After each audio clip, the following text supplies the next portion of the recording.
کہ عبداللہ ابن عباس رضی اللہ تعالیٰ عنہ نے، یہ بھی حدیث صحیح بخاری کی، صحیح بخاری میں بھی ہے، صحیح مسلم میں بھی ہے، اور دیگر کتب حدیث میں بھی ہے۔ سخت بارش کا دن تھا تو مؤذن کھڑا ہوا اذان دینے کے لیے، نماز جمعہ کی اذان۔ یہ جو حدیث کوٹ کر رہا ہوں صحیح بخاری کتاب الجمعہ، بک آف جمعہ میں آپ نے روایت کی ہے، باب الرخصت ان لم یحضر الجمعۃ فی المطر۔ اگر شدید بارش ہو اور لوگوں کے لیے جمعہ کی نماز میں حاضر ہونا مشکل ہو تو اس کا باب قائم کیا امام بخاری نے۔ اس کے تحت یہ حضور علیہ الصلوۃ والسلام کی حدیث بیان کی کہ مؤذن کو حکم دیا حضرت عبداللہ ابن عباس رضی اللہ تعالیٰ عنہ نے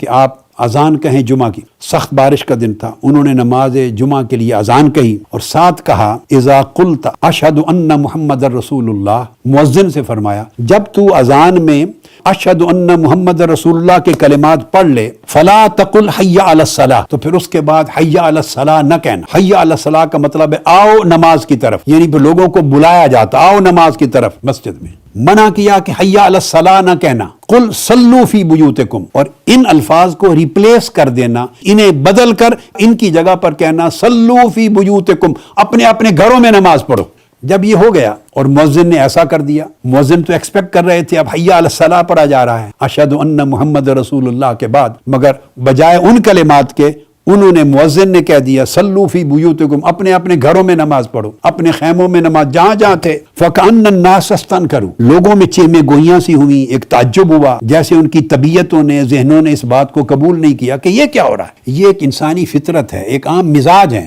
آج بھی کئی لوگوں کو بات سمجھ میں نہیں آئے گی، مگر ڈیپتھ میں جانا چاہیے، گہرائی میں جانا چاہیے، احکام کی حکمتوں میں جانا چاہیے، اور دین براہ راست آقا علیہ السلام کی تعلیمات کی روح کو سمجھ کر وہاں سے حاصل کرنا چاہیے صلی اللہ تعالیٰ علیہ وآلہ وسلم۔ تو لوگوں میں ایک عجیب سا جیسے انکار کرتے ہیں اس خیال پر کہ یہ کیا کام کیا۔ حضرت عبداللہ ابن عباس سمجھ گئے تو انہوں نے فرمایا قال فعلہ من هو خیر منی، تو میری بات پہ تعجب نہ کرو اور اس کا انکار طبیعتوں میں نہ لے آؤ، یہ جو بات میں نے کروائی ہے یہ وہ عمل ہے جو اس ہستی نے کیا جو مجھ سے بہتر تھی، یعنی رسول اللہ صلی اللہ علیہ وآلہ وسلم نے ایسے ہی فرمایا تھا۔ سخت بارش کے دن آپ نے مؤذن کو حکم فرمایا تھا کہ لوگوں کو نماز کے لیے مسجد میں نہ بلانا، حی علی الصلاۃ کی جگہ کہنا صلوا فی بیوتکم صلوا فی رحالکم، اپنی اپنی جگہوں پر نماز پڑھ۔ تو جو مجھ سے بہتر ہستی تھی انہوں نے یہ کیا، میں نے تو ان کی پیروی کی ہے۔ آگے حدیث کے لفظ ہیں ان الجمعۃ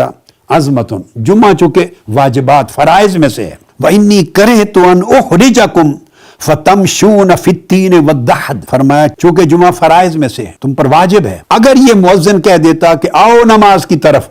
تو آپ کے اوپر لازم ہو جاتا اس مؤذن کی بات کے اوپر لبیک کرنا۔ آپ چل کے آتے، جگہ جگہ رستے میں مٹی تھی، کیچڑ تھا، پھسلن تھی، تو میں نے کہا کہ میں نے ناپسند کیا کہ تمہیں تکلیف دوں، مشقت میں مبتلا کروں کہ تم نکل کے کیچڑ میں پھسلن میں چلتے ہوئے پریشان ہو کے اپنے کپڑے اپنی ٹانگیں پاؤں گندے کر کے مسجد تک پہنچو، تو میں نے تمہیں اس مشقت اور تکلیف سے بچایا اور آقا علیہ الصلوۃ والسلام کی سنت پر عمل کیا۔ جب تعلیمات نبوی کو سامنے رکھتے ہیں تو یہ بات اظہر من الشمس ہو جاتی ہے کہ یہاں ایمان اور جان کا کوئی جھگڑا اور مقابلہ نہیں ہے کہ کوئی لوگ یہ سمجھیں کہ آپ کو جان زیادہ عزیز ہے اور ایمان عزیز نہیں ہے، احکام شرعی کو چھوڑ رہے ہیں معاذ اللہ کے دین پر عمل کرنے کو، باجماعت نماز کو، نماز جمعہ کو ترک کر رہے ہیں، ایمان کو کمزور کر رہے ہیں، اسلامی تعلیمات کو کمزور کر رہے ہیں، جان زیادہ عزیز ہے۔ نہیں، یہ نادانی کی بات ہوگی۔ جان اور ایمان میں جھگڑا نہیں ہے،